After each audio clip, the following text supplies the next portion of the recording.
Okay, what's more rock and roll than living fast and dying young? Well, apparently, dodging death isn't a talent most rock legends seem to master.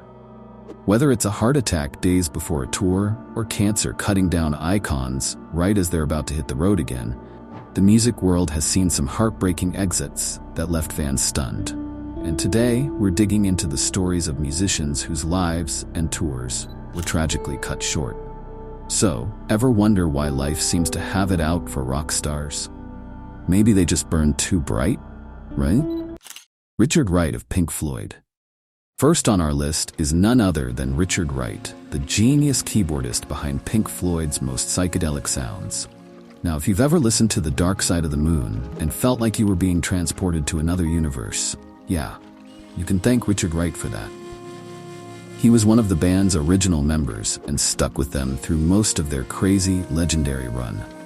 Fun fact, while most people remember The Wall for its biting lyrics and intense concept, Wright's keyboard work is what made those haunting tracks hit even harder. But here's the kicker. Wright actually got fired from Pink Floyd during the Wall sessions.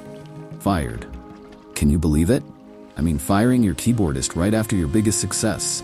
What could go wrong, right? It's like they forgot he was responsible for some of their most iconic sounds. Thankfully, Wright was brought back for their albums in the late 80s and 90s, and he even performed during their Live 8 reunion in 2005, which, let's face it, was one of the most emotional moments in rock history. Outside of Pink Floyd, Wright also had a pretty impressive solo career. He released 2 solo albums and even worked on some production projects.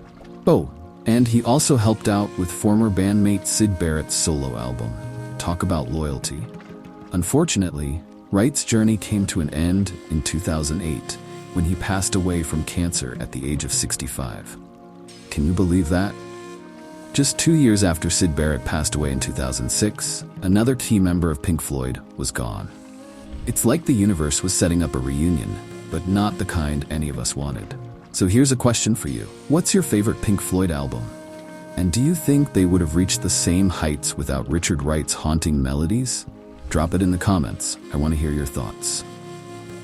JohnTwistle of The Who. Next up is JohnTwistle, the legendary bass player of The Who. Now, if you think bass players are just background noise, you clearly haven't heard John's work.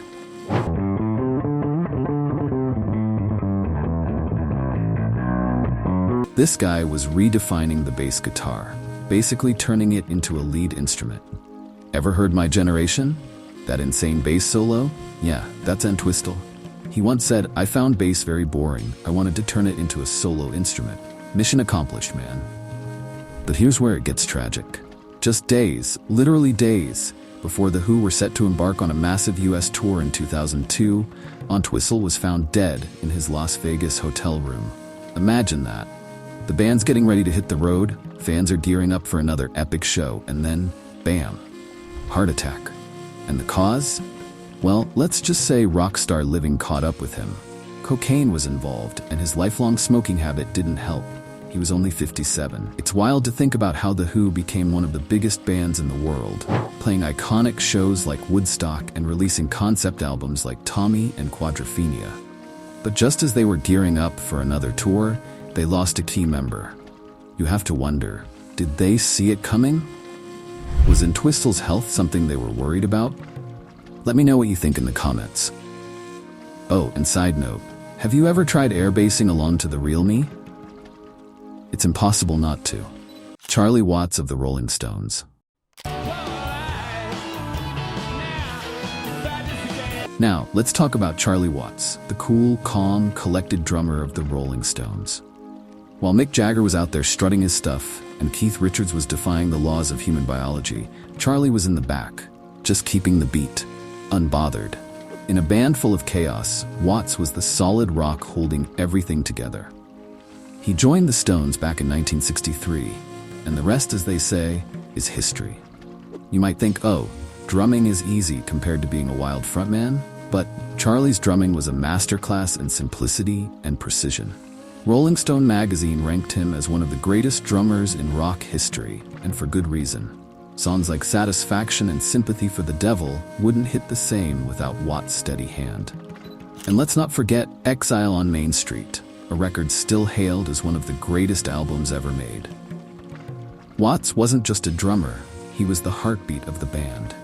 Charlie was also a jazz enthusiast and spent his free time with his horses. Because why wouldn't a legendary rock drummer be a horse lover?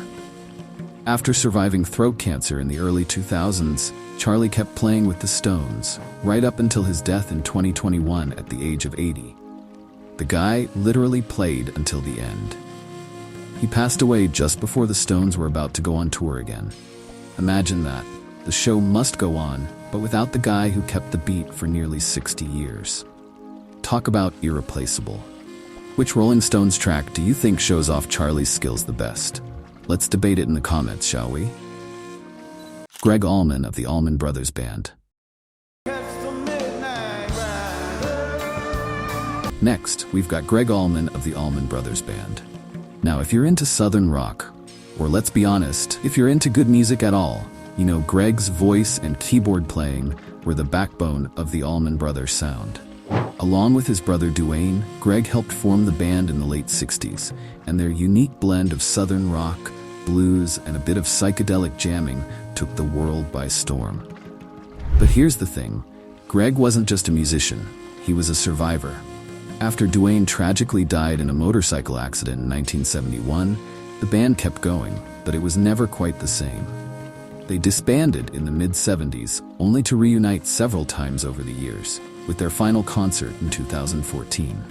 Greg also had some personal ups and downs, including a wild marriage to Cher. Yes, that Cher.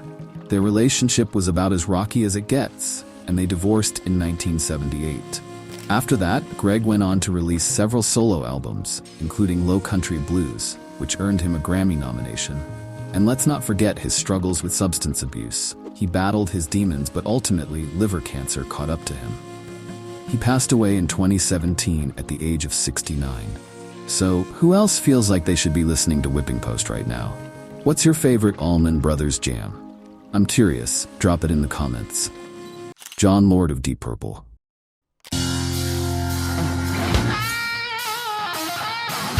Now let's shift gears and talk about Jon Lord, the legendary keyboardist from Deep Purple. You know, the guy behind Smoke on the Water, aka the first riff every teenager learns on guitar? Lord wasn't just a keyboardist. He made the Hammond organ sound like a weapon in the best way possible. His organ playing was amplified through massive Marshall guitar speakers. Who else would think to do that? Only Jon Lord, of course. Besides Smoke on the Water, Jon Lord was responsible for co-writing many of Deep Purple's biggest hits. And while Deep Purple was his main gig, Lord also played with other bands, like Whitesnake and the Kinks. This guy was everywhere, just casually dropping his talent all over the place. Lord passed away in 2012 from a pulmonary embolism, while also battling pancreatic cancer. He was 71, and honestly, the rock world hasn't quite been the same since.